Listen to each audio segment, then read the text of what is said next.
Shohjahon Ergashev otlari. Shohjahon aka, assalomu alaykum. Tanishtiring otlaringiz bilan. Eng qimmatidan boshlaylik. K700 deyapsiz. Da, bu K700 bu hali toy endi 5 yoshdan 6 yoshga qarab ketyapti. Hali bu yosh. Aha. Nech pul turadi bu ot? Bu 500 ming dollarga ham beraman aka. 500 ming dollar naqd berishgan bu ot. Beraman deyishgan, endi biz berilmaydi, sotilmaydi. Shu K700 yutganda, ya'ni chempionatdami? Men bu ikkinchisi Urus. Urus, Lamborghini Urus'ni aniqib qo'ygansiz. Bu juda mashhur ot O'zbekistonda. Ko'pchilik tanigan uni. Shohjahon Ergashevning Urus nomlari bilan Misha Polvon. Buni ham shu 100 ming so'raganda, hozir ham so'rashyapti buni. 100 ming dollarga. 100 ming dollarga. Endi bunisi tumanning orqasida ishlaydigan, bu 10 ming, 12 ming pulga. Endi bularda orqasiga ishlaydi, lekin bu otlar busiz ololmaydi. Aha. Orqasiga ishlaydi. Shohjahon aka, nechta otingiz bor?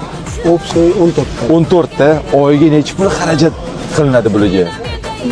6 ming, 7 ming otlar. 6 ming, 7 ming dollar. Bu pul olib keladimi? Sizga oqlanadimi? Chista hobbi. Hobbi. Do'stlar, eslatib o'tamiz, biz u yoqqa keldik, otlar ishtirok etadi bugun u yoqda.